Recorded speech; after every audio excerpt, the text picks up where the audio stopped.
Olá meu irmão, olá minha irmã, a paz do Senhor Jesus. Seja bem-vindo mais uma vez ao canal Valor da Sabedoria. Estamos na lição de número 5 do nosso estudo bíblico sobre batalha espiritual. Caso este seja o seu primeiro acesso a esse estudo, clica no card aqui em cima que você vai acessar a nossa playlist com todas as lições anteriores, podendo então começar desde a lição de número 1, ou caso você tenha parado no meio do caminho, também ali você poderá ter acesso às outras lições e começar de onde você parou. Nós temos também a nossa página na internet, que é o www.valordasabedoria.com, onde ali você também tem todas as lições de escola bíblica, como também os vídeos de estudo de temas diferentes, isolados, que também nos ajudam bastante a compreender um pouco mais as escrituras. Eu continuo pedindo o seu apoio. Se você não é inscrito, se inscreve aí no nosso canal, clica no sininho para ser notificado toda vez que uma nova lição for colocada.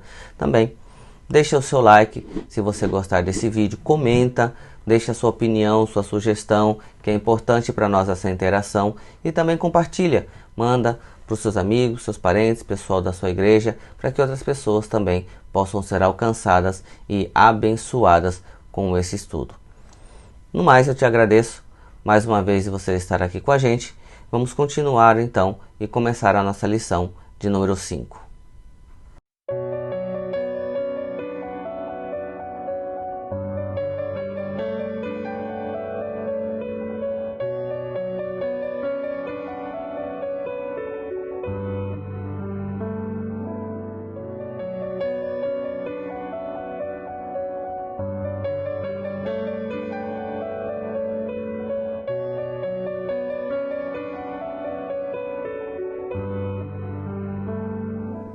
Dando início então à lição de número 5 da nossa revista bíblica sobre batalha espiritual, tem como título Um inimigo que precisa ser resistido. Os objetivos desta lição são: ponto 1. Falar a respeito dos destinatários, conteúdo e tema da epístola. Ponto 2. Refletir a respeito dos deleites da vida. Ponto 3. Conscientizar que devemos resistir o inimigo. A nossa leitura bíblica encontra-se no livro de Tiago, do capítulo 4, do versículo 1 ao 10, que diz assim: Donde vêm as guerras e pelejas entre vós? Porventura não vem disto, a saber, dos vossos deleites, que nos vossos membros guerreiam? Cobiçais e nada tendes, sois invejosos e cobiçosos, e não podeis alcançar. Combateis e guerreais, e nada tendes, porque não pedis. Pedis e não recebeis, porque pedis mal, para o gastarde em vossos deleites. Adúlteros e adúlteras, não sabeis vós que a amizade do mundo é inimizade contra Deus? Portanto, qualquer que quiser ser amigo do mundo, constitui-se inimigo de Deus. Ou cuidai vós, que em vão diz a Escritura, o Espírito que em vós habita tem ciúme. Antes, dá maior graça, portanto diz, Deus resiste aos soberbos, dá porém graça aos humildes. Sujeitai-vos, pois, a Deus, resisti ao diabo, e ele fugirá de vós. Chegai-vos a Deus, e ele se chegará a vós. Limpai as mãos, pecadores, e vós de duplo ânimo, purificai o coração. Senti as vossas misérias, e lamentai e chorai. Converta-se o vosso riso em pranto, e o vosso gozo em tristeza. Humilhai-vos perante o Senhor, e ele vos exaltará. Então essa foi a nossa leitura bíblica.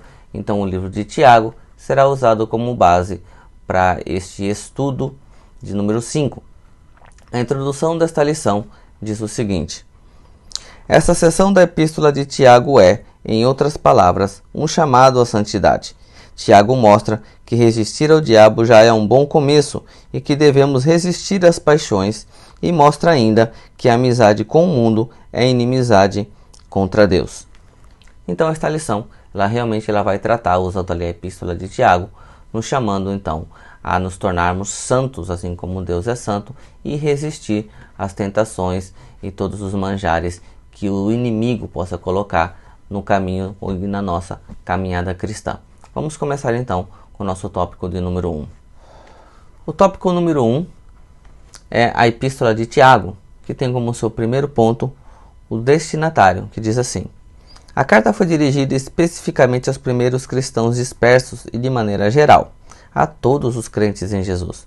Trata-se de um livro prático e importantíssimo para a conduta do cristão. O livro de Tiago, ele é conhecido também como uma epístola geral ou uma epístola universal, porque ele não foi escrito a uma igreja em específico, a um lugar em específico, mas sim a todas as pessoas que acreditaram em Cristo, ou todos os cristãos que foram dispersos ali por todas as regiões. Então essa carta ela não é direcionada especificamente a alguém ou a uma igreja, mas sim de uma forma geral, tanto naquela época como ainda hoje, a todos aqueles que acreditam e seguem a Cristo.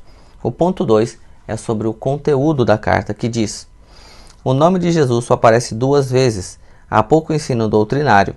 O termo igreja aparece aqui, mas o emprego da palavra sinagoga como alternativa mostra que Tiago vem de uma época em que os discípulos eram chamados de um movimento de Jesus. Esta carta ela é uma carta que traz assuntos práticos. Ele vai dar ali muitos conselhos práticos àqueles que acreditavam em Cristo, apesar de não ser uma carta que ela traz muitos ensinamentos doutrinários, e até mesmo o nome de Jesus aparece 2 vezes, ele vai tratar muito sobre fé e obras para conduzir uma pessoa a ter um verdadeiro caráter cristão. E como ele usa aqui, a revista nos fala muito o termo sinagoga, mostra então que ainda era um tempo em que o povo era conhecido apenas como um movimento de Jesus, porque nem sempre eles foram chamados de cristãos. E isso a gente vai encontrar lá no livro de Atos dos Apóstolos, no capítulo 11, no versículo 26, que diz assim: e sucedeu que todo um ano se reuniram naquela igreja e ensinaram muita gente, e em Antioquia foram os discípulos pela primeira vez chamados cristãos. Então foi aqui na cidade de Antioquia que esse nome cristão então foi colocado para denominar as pessoas que faziam ou seguiam os ensinamentos de Jesus. Mas sendo seguidores de Jesus ou sendo cristãos, o objetivo é o mesmo, é determinar ou rotular pessoas que não só acreditavam em Cristo, como seguiam os seus passos, obedecendo os seus ensinamentos e procurando fazer aquilo que Cristo também fez. O ponto 3 é o tema da revista, que é da carta de Tiago, que diz assim: ao separar a fé das obras, a epístola enfatiza o cristianismo prático. Tiago trata no capítulo anterior sobre a amarga inveja e sentimentos facciosos em vosso coração, próprio de uma sabedoria terrena, animal e diabólica. Esses problemas vêm atravessando os séculos e hoje não é diferente. O ensino aqui está tratando do caráter cristão. Na nossa leitura bíblica nós fizemos uso do capítulo de número 4, porém no capítulo de número 3 Tiago vai falar de sentimentos que não provêm de Deus. Porque como o Tiago ele vai tratar de fé e obras, é importante entender que a verdadeira fé se manifesta através de ações. Então, sem ações cristãs, não há uma fé cristã. Então, aqui no capítulo 3, ele vai dizer assim no versículo 14 e 15: mas se tendes amarga inveja e sentimentos facciosos em vosso coração, não vos glorieis, nem mintais contra a verdade. Essa não é a sabedoria que vem do alto, mas ela é terrena, animal e diabólica. Então, pessoas que têm esses sentimentos em seu coração, como ela é uma carta que trata de caráter cristão, ele diretamente ele diz: essa não é uma sabedoria que provém do alto, não é um sentimento que vem de Deus. Mas ele começa a explicar que ela é terrena, ou seja, ela pertence ao sistema desse mundo. Ela é animal por ser irracional, é um sentimento, um pensamento irracional que não condiz com um cristão. E também ela é diabólica porque ela tem origem no próprio diabo. Então, uma pessoa que diz ter um caráter cristão, ele não pode ter esses tipos de sentimentos ou comportamentos em si, porque eles não provêm de Deus. O tópico 2 da nossa revista vai falar sobre os deleites da vida. E o ponto 1 é sobre guerras e pelejas, que diz assim: há quem afirme que essas guerras sejam uma referência às disputas que havia entre os judeus nos levantes contra Roma. Essas palavras metafóricas são pesadas e mostram o nível das disputas entre os crentes por causa dos deleites, ou seja, dos seus desejos interiores. A expressão guerras e pelejas refere-se às discussões acirradas sobre o meu e o teu. Então aqui, se a gente for fazer como referência do versículo 1 e do versículo 2 da nossa leitura, no qual vai falar sobre essas guerras e pelejas, lá a gente vai encontrar assim: de onde vêm as guerras e pelejas entre vós? Porventura não vem disto, a saber, dos vossos deleites, que nos vossos membros guerreiam? Cobiçais e nada tendes, pois invejosos e cobiçosos. Sois invejosos e cobiçosos, e não podeis alcançar. Combateis e guerreais, e nada tendes, porque não pedis. E esse versículo ele é tão importante, porque muitas das vezes nós colocamos a culpa em Deus dos nossos pecados. Porque quantas pessoas não questionam por que Deus permite as guerras, por que Deus permite a fome, por que Deus permite essas matanças? Mas se a gente for ver, Deus não tem nada a ver com isso. Porque como a própria epístola de Tiago diz aqui: de onde vêm as guerras e pelejas entre vós? Porventura não vem disto, a saber, dos vossos deleites, que vossos membros guerreiam? Ou seja, a cobiça e a ganância do homem por riqueza, por poder, por posses, por domínio, faz com que isso tudo aconteça. Guerras, miséria, fome. Porque isso tudo tem origem nos nossos desejos carnais desenfreados sobre querer ser mais rico, quem é o mais poderoso. Então muitas das vezes a gente coloca uma culpa em Deus, na culpa que é totalmente nossa, porque tudo isso acontece por causa da ganância do homem.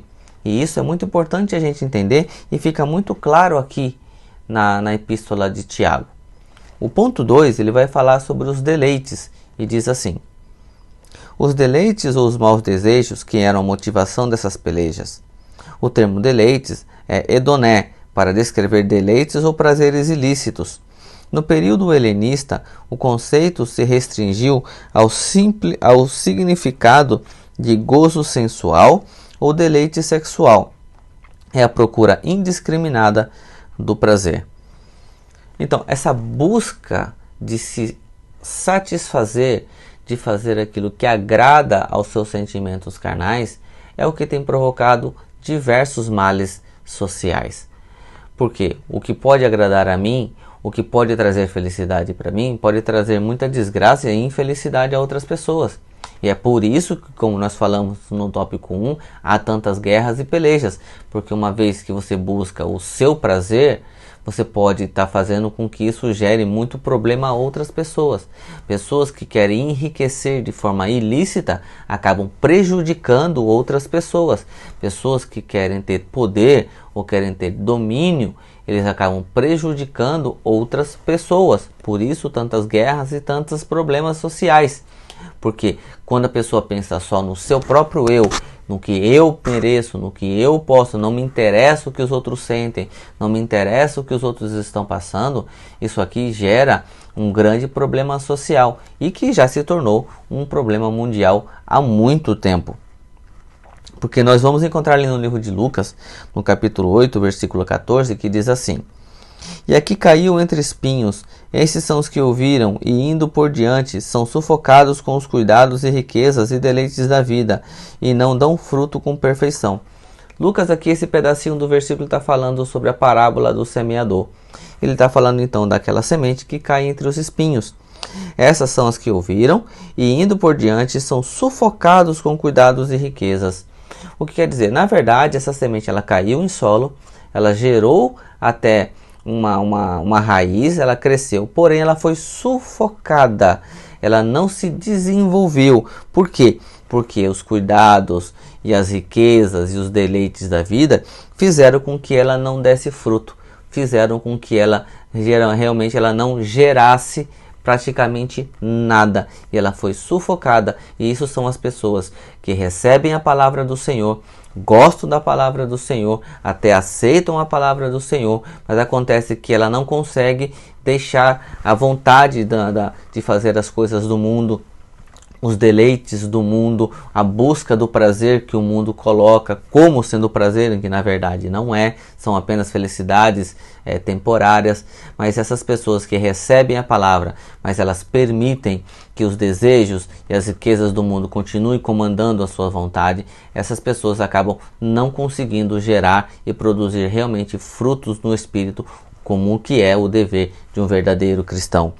Lá em Tito, no capítulo 3, versículo 3, nós também encontramos: porque também nós éramos noutro tempo insensatos, desobedientes, extraviados, servindo a várias concupiscências e deleites, vivendo em malícia e inveja, odiosos, odiando-nos uns aos outros. Então ele está fazendo uma diferença de como você era e de como hoje você não pode ser.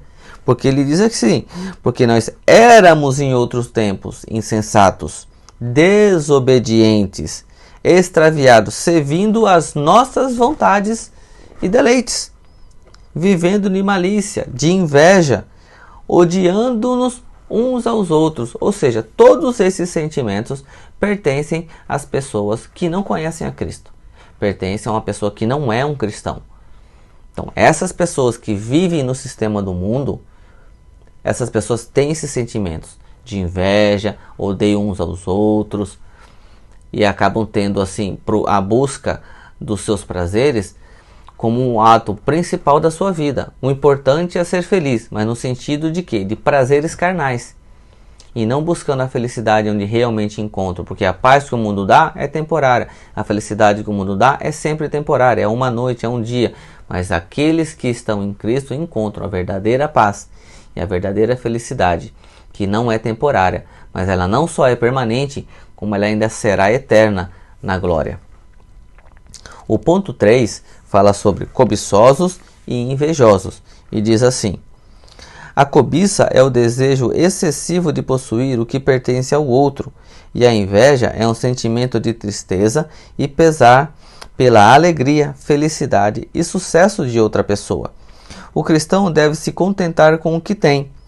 Esse ensino não é uma apologia à pobreza e à miséria, pois não é pecado desejar e buscar, de maneira lícita, tudo o que é útil à vida, desde que os nossos desejos sejam afinados com os de Deus. Exatamente, porque a cobiça é você querer aquilo que não te pertence, que é de outra pessoa. E a inveja, ela é como um câncer nos ossos, porque você não se contenta, você não se alegra com a alegria de outra pessoa. Às vezes alguém recebe uma bênção, ou alguém é abençoado de alguma forma por Deus, e você, em vez de se alegrar com a pessoa, você se entristece. Porque ela tem e eu não tenho? Porque ele recebeu e eu não recebi?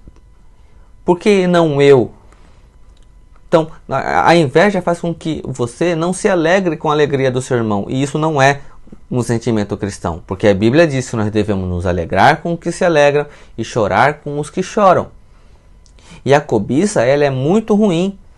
Porque muitas das vezes você acaba maquinando na sua mente uma forma de ter aquilo que não é seu. Porque aqui a própria carta ela nos ensina. Lá, se você ler em Hebreus, no capítulo 13, versículo 5, você vai encontrar dizendo assim: sejam vossos costumes sem avareza, contentando-vos com o que tendes, porque ele disse: não te deixarei, nem te desampararei. Então aqui em Hebreus está dizendo: olha, se contente com o que você tem. Isso não quer dizer que você tem que ser um pobre, um miserável. Não, porque Deus vai te dar gradativamente tudo, em primeiro, tudo o que você necessita.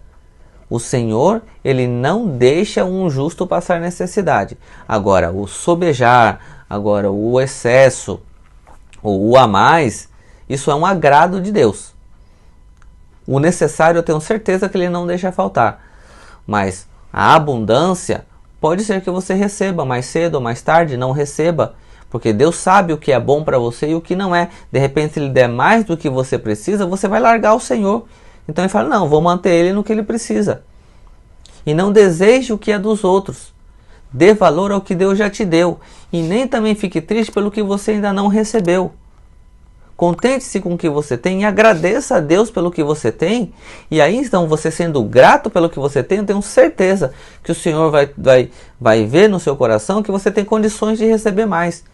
Agora, se você só reclama pelo que os outros têm e também só chora pelo que você ainda não tem e não agradece o que Deus já te deu, como? Se você não tem um coração grato, como que Deus pode te dar mais se você não se contenta nem com o que você já recebeu? Então você não está preparado para receber mais. Então a carta de Hebreus aqui nos diz, olha, contente-se com o que você tem. Porque ele mesmo diz, eu não te deixarei e não te desampararei. Tudo o que é necessário, o Senhor supre na vida dos justos e daqueles que são fiéis a Ele. O ponto 4 vai falar sobre adúlteros e adúlteras, que diz assim: Tiago continua a linguagem metafórica para descrever Israel e sua infidelidade a Deus, que em si mesma é um adultério espiritual. Um assunto que envolve homens e mulheres. A intimidade, o amor e a reciprocidade que o casamento proporciona fazem dele o símbolo da união e do relacionamento entre Cristo e a sua igreja. De igual modo, a infidelidade de Israel, da igreja ou de um cristão é chamado na Bíblia de adultério espiritual ou prostituição e fornicação espiritual.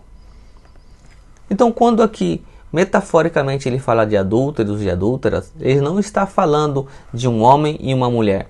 Ele está falando no âmbito espiritual, da igreja para com Deus ou da noiva para com Cristo. Porque Cristo ele é fiel e espera que você também seja fiel. E que você não, uma vez que você ama o seu noivo, você não vai procurar desejos e valores em outras pessoas, em outros lugares. Assim como você que é noivo ou que você já é casado, você procura ser fiel à sua esposa, à sua noiva ou à sua namorada, assim Cristo também espera que você seja fiel a Ele. Aqui a gente vai encontrar lá no livro de 2 Coríntios, capítulo 11, versículo 2, que diz assim: Porque estou zeloso de vós com o zelo de Deus, porque vos tenho preparado para vos apresentar como uma virgem pura ao marido, a saber, Cristo. Então Paulo aqui escrevendo a Corinto, ele está dizendo aqui, porque eu tenho vos preparado. Ele tem ensinado, ele tem doutrinado a igreja, para que ele possa apresentar esta igreja como uma virgem pura a um marido, a saber, Cristo. Porque nós somos a igreja de Cristo, nós somos a noiva de Cristo. Então nós somos ensinados e doutrinados na palavra, através da doutrina dos apóstolos, para que a gente possa ser apresentado a Cristo como uma noiva pura, sem pecado, que não se prostitui, que não adultera, mas que é fiel e que é santa. Porque é assim que a igreja vai ter que se apresentar e só assim Cristo vai aceitar a noiva. De outra forma, ele não vai aceitar. E lá em Jeremias, capítulo 3, versículo 8, também diz assim: E vi que por causa de tudo isso, por ter cometido adultério e a rebelde Israel, a despedi e lhe dei a sua carta de divórcio, que a aleivosa Judá, sua irmã, não temeu, mas se foi e também ela mesma se prostituiu.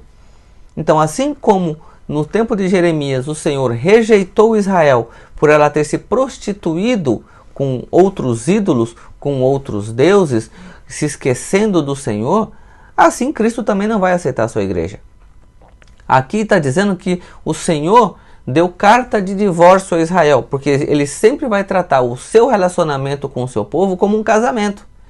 Então, como ele é fiel à sua noiva ou à sua esposa, ele espera que ela também seja para com ele. Então, como Deus aqui rejeitou a Israel, o Senhor Jesus também vai rejeitar a igreja, se ela não se apresentar para ele uma igreja fiel, uma igreja pura, uma igreja santa.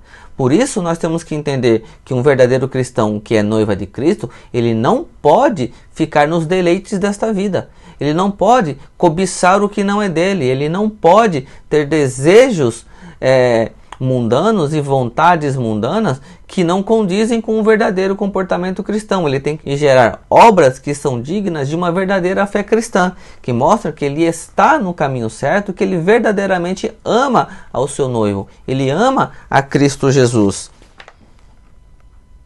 O tópico 3 da nossa lição é resistindo ao inimigo. O primeiro ponto é: Tiago apresenta a receita para resistir ao inimigo e diz assim: ele mostra que o Espírito Santo está em nós. O cristianismo é a única religião que tem o Espírito Santo. Esta vantagem nos permite viver uma vida santa e resistir ao inimigo. Nisso temos a ajuda de Deus, que resiste aos soberbos, dá porém graça aos humildes.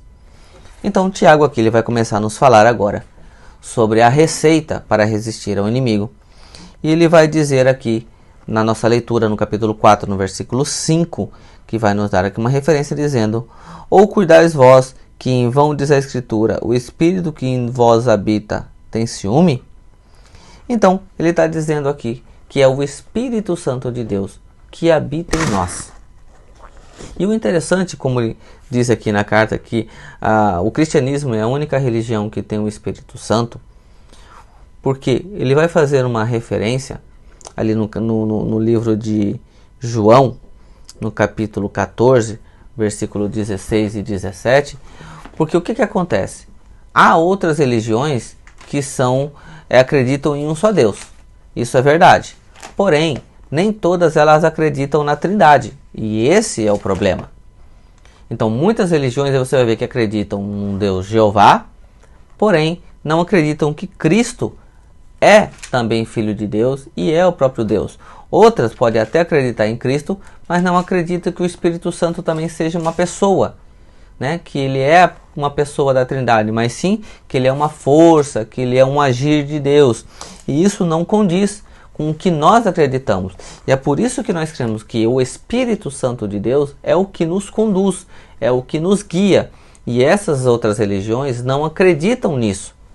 Então, ali no capítulo 14, no versículo 16 e 17 do Evangelho de João, vai dizer assim: eu pedi ao Pai, que lhes dará outro auxiliador, o Espírito da verdade, para ficar com vocês para sempre. O mundo não pode receber esse Espírito, porque não o pode ver nem conhecer, mas vocês o conhecem, porque ele está com vocês e viverá em vocês. Então, o cristianismo é a única religião que tem o Espírito Santo, no qual nós acreditamos ser uma das pessoas da Trindade, que é ele que nos ajuda a resistir o inimigo. Porque o que acontece? Quando ali na palavra diz: e ficar em Jerusalém, até que do céu sejais revestidos de poder, é exatamente a vinda do Espírito Santo sobre a nossa vida, para que sejais minhas testemunhas, ou seja, para que você seja uma testemunha do Evangelho, para que você realmente seja uma pessoa que foi transformada pelo Espírito, porque é o Espírito Santo de Deus que vai nos ajudar a resistir a todas as ciladas do diabo, aos manjares, aos prazeres dessa vida, aos pecados que essa vida nos traz como algo que seria bom e prazeroso à nossa vida, mas que desagrada a Deus. É através do Espírito Santo de Deus que nós vamos entender que certas coisas não agradam a Deus e que então que por isso também vai nos dar a força para deixar esses atos, deixar esse estilo de vida, mas fazer o que agrada a Deus. Porque no próprio versículo 6 da nossa leitura bíblica, lá diz que antes dá maior graça, portanto diz: Deus resiste aos soberbos, dá porém graça aos humildes. Então, soberbo é todo aquele que acredita no seu próprio poder. Não, eu sou bom, eu sou melhor, eu mando em mim, ninguém manda em mim, eu faço o que eu quero. Essa é uma pessoa que tem soberba. Né? Então diz que Deus ele abate os soberbos, ele resiste aos soberbos, mas aqueles que são humildes de coração, aqueles que entendem, né, que é necessário agradar a Deus e procuram fazer não a sua vontade, mas a vontade de Deus, diz que aqui o Senhor então dá graça aos humildes. O ponto de número 2 aqui do resistindo ao inimigo vai dizer sobre a submissão a Deus. E escreve: essa submissão é descrita de várias maneiras, como resistir ao diabo, que está no versículo 7, e se aproximar de Deus, limpar as mãos, voz de duplo ânimo. O duplo ânimo diz respeito aos crentes indecisos e divididos em suas decisões entre Deus e o mundo. Jesus disse que ninguém pode servir a dois senhores. As mãos são instrumentos das ações e o símbolo de toda a conduta. Então, é necessário sim nós nos submetermos à vontade de Deus. Porque, em primeiro lugar, a vontade de Deus é sempre boa, perfeita e agradável. Deus não vai querer para nós nada que nos prejudique, mas sim que faça com que a gente cresça, não só na sua presença, como a gente cresça também como pessoas. E aqui ele vai dizer, olha, então, resistir ao diabo, no versículo 7 da nossa na nossa leitura bíblica. Então nós temos que rejeitar, nós temos que realmente resistir. Essa é realmente a palavra. Então quando for oferecido para nós, diga não, eu não aceito, ou eu resisto, eu não quero isso porque isso não provém de Deus, isso não agrada a Deus. E ele ainda fala no versículo 8 sobre as pessoas que têm um duplo ânimo, ou seja, ainda continuam, estão na igreja, mas também querem continuar no mundo. Ou seja, ela não se decide, ela pensa que ela pode ficar em cima do muro. E não pode. Porque Deus, ele não se agrada disso. Então, quando fala de duplo ânimo, são pessoas que têm sentimentos ainda indecisos. Não sabe se serve a Deus ou não sabe se serve ao diabo. Ele fica em cima do muro. E tem uma historinha que diz que existia um muro e tinha uma pessoa em cima do muro. E de um lado tinha um anjo e de outro lado tinha o diabo. Então, no lado do anjo, o anjo chamando: vem, vem, vem para cá, sai do muro, vem para o meu lado. E do outro lado o diabo calado, não falava nada. E aquela pessoa em cima do muro simplesmente pergunta, fala: ó, o anjo está aqui se matando, se esgoelando, me chamando para ir para o lado dele, e você não fala nada? Por que você não está falando nada? Também não está tentando me convencer? Aí o diabo fala: não precisa, porque o muro já é meu. Então não existe ficar em cima do muro. Não existe eu estou ainda... Não, ou você serve a Deus, ou você serve ao diabo. E aqui a gente vai encontrar isso no livro de Mateus, no capítulo 6, no versículo 24, que diz assim: ninguém pode servir a dois senhores, porque há de odiar um e amar o outro, ou se dedicará a um e desprezará o outro, não poder servir a Deus e a Mamon. Então aqui em Mateus já fica muito claro, você não pode servir os dois. Ou você serve a Deus, ou você serve ao diabo. Se você pensa que você está indeciso e em cima do muro, saiba que uma vez que você não está servindo apenas a Deus, você já está servindo ao diabo. Não pense que você está servindo os dois, você não pode servir os dois. Uma vez que você mostra indecisão, você já está servindo o diabo, porque o Senhor, ele não te divide com ninguém. Ele quer você exclusivamente para Ele, porque Ele quer cuidar de você, Ele quer proteger você, Ele quer amar você. Só que você não pode fazer isso com Ele estando ainda com um pé no mundo. Lá no livro de Salmos, capítulo 20, Salmos de número 24, verso 3 e 4, diz assim: quem subirá ao monte do Senhor? Ou quem estará no seu santo lugar? Aquele que é limpo de mão e puro de coração, que não entrega a sua alma à vaidade, nem jura enganosamente. Então, aqui em Salmos está dizendo, mas quem? Quem vai subir ao monte do Senhor? Quem chegará ao céu? Quem é que vai poder estar no seu santo lugar? E aqui ele mesmo dá a resposta. Aquele que é limpo de mão e puro de coração, e não se entrega à vaidade. Porque, como a gente leu no tópico sobre submissão, as mãos, elas são instrumentos de ação. Ou seja, aqui está falando de obras.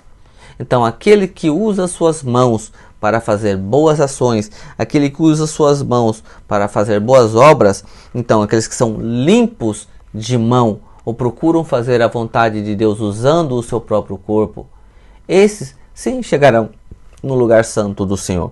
Aqueles que são puros de coração, que não têm aqueles sentimentos facciosos, que não têm aqueles sentimentos que a gente leu, que são terrenos, animais e diabólicos. Então a pessoa que tem um coração puro, uma pessoa que ama, que é misericordiosa, que perdoa e que procura fazer sempre o bem, essas são as pessoas que vão alcançar o lugar santo do Senhor. Então a gente não pode ser enganado e nem nos deixar enganar com essas pregações que dizem que você pode viver da forma que você quiser, que está tudo bem para Deus. Não, não está tudo bem para Deus. Deus tem as suas regras.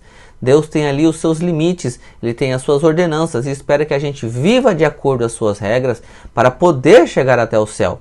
Porque se foi o pecado, se foi esses tipos de pensamentos, de querer ser superior, de querer ser melhor, que foi o que afastou o homem de Deus, por que nós ainda queremos pensar que tendo esses mesmos sentimentos, vamos voltar na presença de Deus. Não vamos. O diabo foi expulso porque queria ser igual a Deus. Eva e Adão foram expulsos porque queriam ser igual a Deus.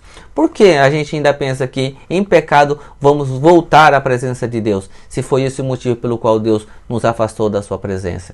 Então nós temos que ser limpos de mãos, de boas obras.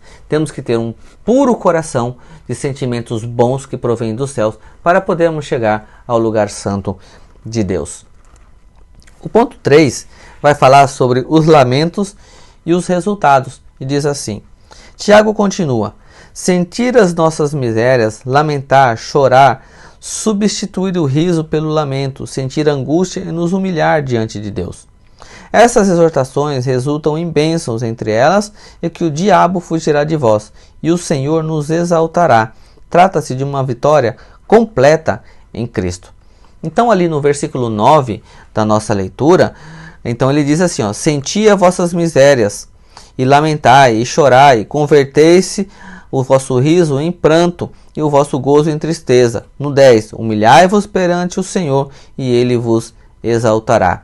E lá no versículo 7, subindo um pouquinho mais, diz, sujeitai-vos, pois, a Deus, resiste ao diabo, e ele fugirá de vós. Então, uma vez que a gente se sujeita a Deus, o que é se sujeitar a Deus? Fazer a vontade de Deus. Andar de acordo com Cristo andou. Seguir os ensinamentos de Cristo. Uma vez que a gente faz isso, uma vez que a gente realmente se submete à vontade de Deus e resiste a tudo aquilo que o diabo tem colocado de manjares e de mentiras na nossa vida, ele não adianta resistir ao diabo e ele fugirá de vós. Ele não vai ter como te atingir uma vez que você anda de acordo à vontade do Senhor. Porque como a gente viu na lição anterior, o diabo ele é limitado para obedecer às ordens de Deus. E uma vez que você anda de acordo à vontade de Deus, você recebe a proteção de Deus. E aí então o diabo não pode te tocar, porque é Deus quem dá a ele esse limite. E no versículo 10 diz ali, então, humilhai-vos perante o Senhor e ele te exaltará. Humilhação nada mais é do que você se submeter a Deus. Você fazer a sua vontade, entendendo que ele é Senhor e que você simplesmente é um servo. Então o Senhor ele vai cuidar de você e você vai trabalhar para o seu Senhor. Então chegamos à conclusão, que diz assim: o que Deus espera de nós é que sejamos santos como Ele é santo. Resistir ao inimigo resume-se em que cada um de nós sujeitemo-nos à vontade de Deus e devemos ainda purificar as mãos e limpar o coração. É essa dependência de Deus que nos leva à vitória em Cristo. Então, como nós falamos no fim do último tópico da lição, é exatamente isso, né? Sujeitarmos as nossas vontades às vontades de Deus, as nossas ações de acordo às ações que Deus espera de nós, ações em santidade, de bons sentimentos, abandonando todo aquele sentimento de ira, de raiva, de inveja, de cobiça, de prazeres da carne que nós vivíamos outrora, mas que agora, através do Espírito Santo, nós vamos ser transformados, limpos e purificados pelo sacrifício de Cristo. Então o Espírito Santo é quem vai fazer a obra na sua vida. Ele vai limpar as suas mãos, você vai deixar de fazer obras ruins para produzir boas obras na presença do Senhor. O seu coração será limpo de todos esses sentimentos que não provêm de Deus e colocará em você um coração cheio de amor, um coração cheio de misericórdia, um coração que sabe amar e perdoar, um coração que é bom, um coração paciente. Então todos os frutos do Espírito que você vai encontrar no livro de Gálatas, capítulo 5, ali a partir do versículo 22. Então Deus vai transformar a sua vida através do poder do Espírito Santo para fazer com que você seja uma testemunha de um verdadeiro evangelho, porque você vai conseguir ver a transformação que Deus vai fazer em você, assim como Jesus disse a Nicodemos, é necessário nascer de novo, nascer da água e do Espírito. Então você vai deixar as vontades da carne e vai começar a fazer as vontades do Espírito, resistindo ao inimigo. Então ele foge de você, você se sujeita a Deus e o Senhor então não só te abençoa, como também te exalta. Chegamos ao fim de mais uma lição, a lição de número 5 do nosso estudo bíblico sobre batalha espiritual. Tenho certeza que essa lição trouxe bastante entendimento para você sobre fé e obras. Eu te agradeço por você ter ficado com a gente até o fim e espero contar com você também na próxima lição, que ela tem como tema Quem domina a sua mente. Com certeza será também um estudo muito interessante para que a gente possa aprender cada vez mais a estar no caminho do Senhor. Conto com a sua presença. Também, mais uma vez, como de costume, peço o seu apoio. Deixa aí o seu like, comenta o que você achou dessa lição, se você ficou com alguma dúvida ou se você tem alguma sugestão ou alguma opinião, escreve aqui embaixo. Se você não se inscreveu, se inscreve ainda aí, para que você também possa sempre receber do YouTube a notificação, clicando no sininho lá, sempre que uma nova lição for colocada. Assim você não se atrasa e também não perde nenhum estudo. E também compartilha. Te peço mais uma vez, espalhe esses vídeos para os seus amigos, seus familiares, pessoal da sua igreja, porque eu tenho certeza que todos eles serão abençoados com esses estudos. No mais, eu te agradeço mais uma vez por estar aqui fazendo parte desse estudo comigo no nosso canal Valor da Sabedoria, que com certeza, estudando juntos, a gente vai crescer e vamos atingir uma maturidade espiritual a qual o Senhor espera de nós. Então, eu mais uma vez desejo a vocês um bom resto de semana e que vocês fiquem com a paz do nosso Senhor e Salvador Jesus Cristo.